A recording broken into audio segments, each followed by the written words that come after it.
کہ کن کے ساتھ اللہ کی وحی کام کرتی ہے، جیسے کہ چونٹی کے ساتھ، شہد کی مکھی کے ساتھ، سیب کے موتی کے ساتھ اللہ کی وحی کام کرتی ہے۔ اب کیا ثابت ہو؟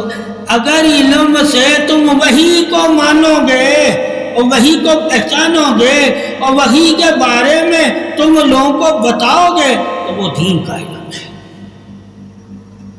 اللہ نے وحی کو علم دین کہا ہے، آسمانی علم۔ جو میں نے آسمان سے تمہارے لیے وحی اتاری ہے وہی علم مومن کے لیے ہے۔ مومن وحی کے علم سے اللہ کو جانتا ہے، وحی کے علم سے، نظریے کے علم سے نہیں جانتا، خیالوں کے علم سے نہیں اللہ کو جانتا، وحی کے علم سے، خوابوں کے علم سے نہیں اللہ کو جانتا، وحی کے علم سے۔ اسی لیے کہا سراپائی قرآن تمہارے لیے ہدایت ہے، کیونکہ یہ وحی کی کتاب ہے۔ کسی اور انسان کے پاس یہ تمہیں کتاب نہیں ملے گی، علم کی کتابیں مل جائیں گی، وحی علی صرف قرآن ہی کتاب ہے۔ تو یہ جو اور ہم لوگ کتابیں لکھواتے ہیں اس کو ہم وحی نہیں کہہ سکتے، یہ ہمارا علم ہے۔ کیا ہے؟ یہ ہمارا علم ہے، سمجھ گیا؟ اس کو کیا کہیں گے؟ علم۔ اور قرآن کو کیا کہیں گے؟ وحی کا علم۔ اور انسان جو علم لکھتا ہے وہ کیا کہیں گے؟ فلانے عالم کا علم، فلانے ولی کا علم، فلانے صوفی کا علم، فلانے حافظ کا علم، فلانے شاعر کا علم، ٹھیک ہے، فلانے پروفیسر کا علم، فلانے ڈاکٹر کا علم۔ اس کو تم وحی نہیں کہہ سکتے۔ اس میں انسان آئیں گے، فلاں نے کتاب لکھی، فلاں نے لکھی، ٹھیک ہے، اس میں بھی انسان ہی آئیں گے، مگر اللہ اس میں لکھوا رہا ہے، نبی اور صحابہ لکھ رہے ہیں۔ اس میں اللہ نہیں لکھوا رہا، عالم خود سے لکھوا رہا ہوتا ہے اور اس کے شاگرد لکھ رہے ہوتے ہیں، ٹھیک ہے۔ بالکل ہم عالموں کی لکھی ہوئی کتابوں سے زیادہ علم حاصل کر رہے ہوتے ہیں، اس لیے عالم دین کے دیوانے ہو جاتے ہیں، صوفیوں کے دیوانے ہو جاتے ہیں، پیروں کے دیوانے ہو جاتے ہیں کہ ہم نے پیروں کی کتابیں پڑھی، پیروں اور عالموں نے اپنی کتابوں میں اپنی تعریف لکھی، اللہ تعالیٰ نے اپنی کتاب میں اپنی انبیاء کی، ہر نفس کی، ایمان والوں کی، سب کی تعریف، ولی کی، شہداء کی، انبیاء کی، صالحین کی، صدیقین کی، ذاکرین کی، صابرین کی، نور والوں کی اور محمد کی آل کی تعریف لکھی۔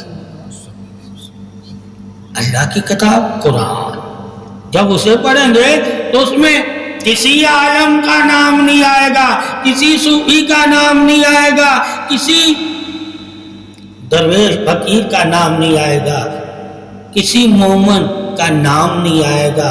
اس میں نام کیا آئے گا؟ اللہ کا، اللہ کی صفتوں کے نام اس میں آئیں گے۔ مومن اللہ کی صفت ہے، اللہ نے اسے اپنی صفت دے کر ایمان دیا ہے۔ انسان اللہ کی صفت نہیں ہے،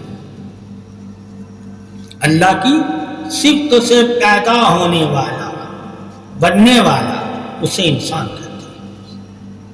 اللہ نے اسے پیدا بھی اپنی صفت سے کیا ہے اور اسے ایمان بھی اپنی صفت سے دیا ہے۔ جب انسان کو پتہ چلا اللہ ہی پیدا کرنے والا ہے تو پھر اللہ نے پیدا کیا، اللہ ہی ایمان دینے والا ہے تو پھر اللہ نے اسے ایمان دیا نا، اللہ ہی علم دینے والا ہے پھر اللہ نے اسے علم دیا نا، اللہ ہی اسے تجلی یعنی کہ نور دکھانے والا ہے تو پھر اللہ نے وعدہ کیا نا۔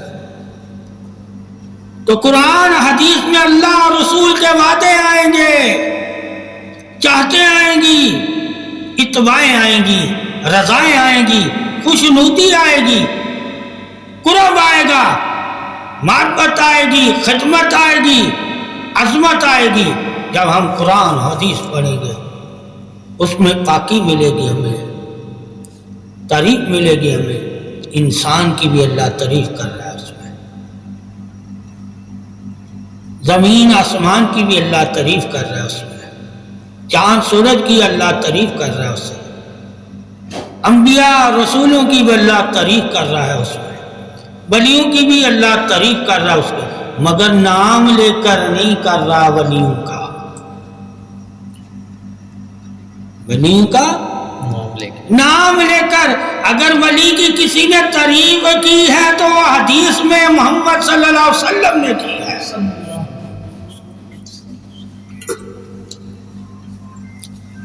وہاں تو صرف اجتماعی تعریف ہے صحابہ اکرام کی، ٹھیک ہے، جنہوں نے بیعت کی تھی، جو ایمان لائے صحابہ، فردن فردن وہاں نام لے کے کسی کی تعریف نہیں کی گئی، سب کے ساتھ تعریف کی گئی، ٹھیک ہے۔ اس لیے کہا رضوان اللہ تعالی کہ میں ان سے راضی، یہ مجھ سے راضی، اور یہی میری رضا والے ہیں۔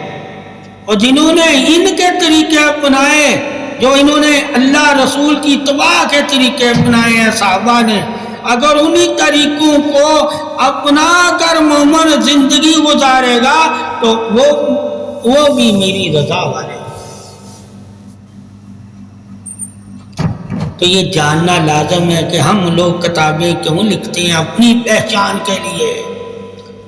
اور اللہ رسول نے کتاب کیوں ہمیں قرآن دیا؟ اپنی پہچان کے لیے، کہ قرآن پڑھو گے اللہ کی شان عظمت کو، رسالت کو، ولایت کو اور صحابہ اکرام کی وفا کو پہچان سکو۔ اور جب وکیل عالم دین لکھتا ہے وہ اپنی پہچان، اپنے شاگردوں کی پہچان لکھتا ہے کہ میرے شاگرد ایسے، میرا علم ایسا، ٹھیک ہے، میرا بیان ایسا، میری کتاب ایسی۔ تو ہم ان کتابوں کی وجہ سے ان عالموں کا، ان صوفیوں کا، ان پیروں کا، ان ولیوں کا ذکر کرتے ہیں۔ اگر انہوں نے بھی علم سے کوئی کتاب نہ لکھی ہوتی تو ان کے بھی نام لینے والے کوئی نہ ہوتے۔ تو ثابت ہوا زندگی علم ہے، یعنی کہ کتاب، اگر انسان دنیا سے چلا بھی جائے، اس نے اگر کوئی کتاب لکھی ہوئی ہے تو وہ لوگوں تک اگر پہنچی ہوئی ہے تو وہ لوگوں میں زندہ ہے، اس لیے اس کے لیے صدقہ جاریہ رکھا۔ علم صدقہ جاریہ بھی ہے، اور علم جہنم میں لے کر جانے کا راستہ بھی ہے۔ بہت سے لوگ ایسے ہیں جنہوں نے ایسی کتابیں لکھی جو شرک اور بدعت اور گناہ پر، چاہت پر، نفسی چاہت اور دنیا کی محبت اور نفس کی محبت میں لکھی۔ اللہ نے ایسے لوگوں کے لیے جہنم رکھی۔ اور بہت سی کتابیں ایسی ہیں جس میں صرف اللہ رسول کی محبت، چاہت، اللہ رسول کی اتباع، اللہ رسول کی شان، اللہ رسول کی عظمت، اللہ رسول کا ادب، اللہ رسول کی تعریف اور اللہ رسول کی اتباع لکھی ہوئی ہے۔ وہ بھی علم ہی ہے، کتاب ہی ہے، مگر ایسی کتابیں اس کے لیے جنت کا ذریعہ بن جائیں گی۔ اب تو اپنے علم سے جنت حاصل کرنا چاہتا ہے یا جہنم، یہ تیرے اوپر ہے کہ تو علم سے کس طرف جانا چاہتا ہے۔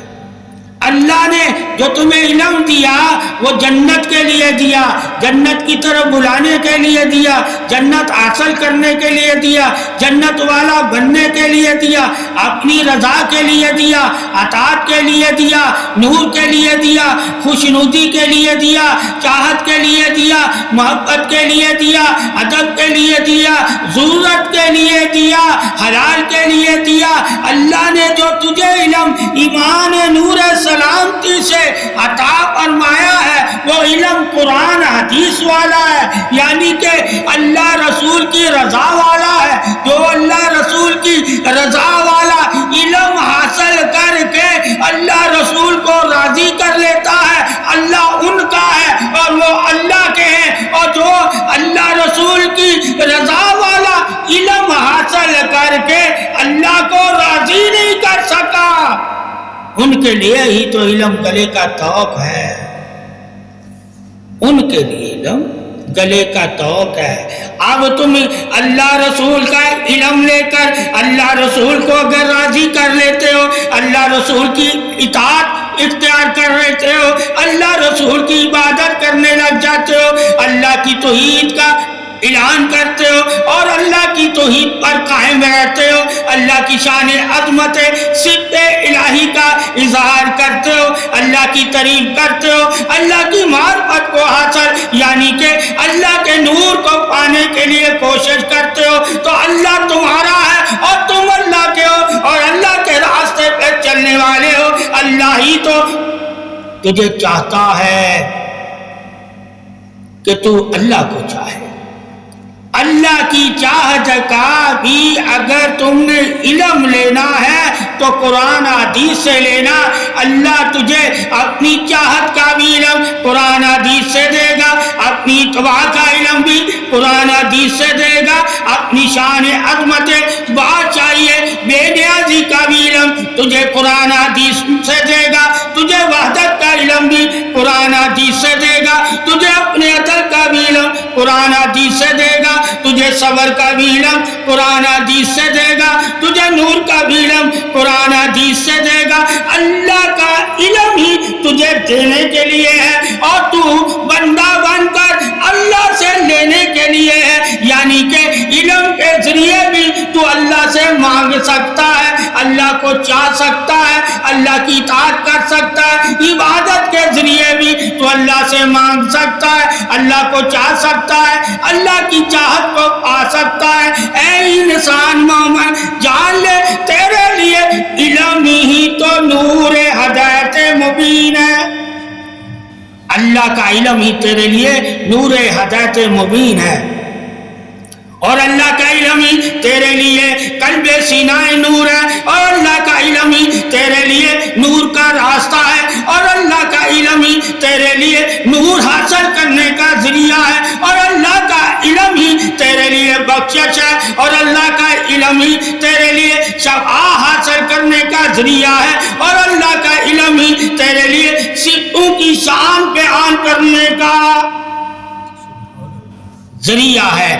اللہ نے تجھے جو قرآن حدیث سے علم عطا فرمایا ہے وہی سے علم عطا فرمایا ہے۔ اللہ کے نبی نے جو تمہیں علم سے نصیحتیں اور عبادتوں کے طریقے بتائے ہیں، اللہ کے نبی نے جو مثالیں دی ہیں، جو اللہ کے نبی نے شانیں بیان کی ہیں، جو اللہ کے نبی نے صفتیں بیان کی ہیں، جو اللہ کے نبی نے اللہ کی تعریفیں بیان کی ہیں، اور جو اللہ کے نبی نے جنت جہنم قبر اور زندگی کے بارے میں بتایا ہے، جو اللہ کے نبی نے نفس کے بارے میں بتایا ہے، جو ابلیس کے بارے میں بتایا ہے، اور جو تمہیں ظالموں کے بارے میں بتایا ہے، یہ بتانا ہی ہدایت کل ایمان حق ہے۔ ایمان والوں کے لیے ہی تو قرآن ہے، اور قرآن ہی ہدایت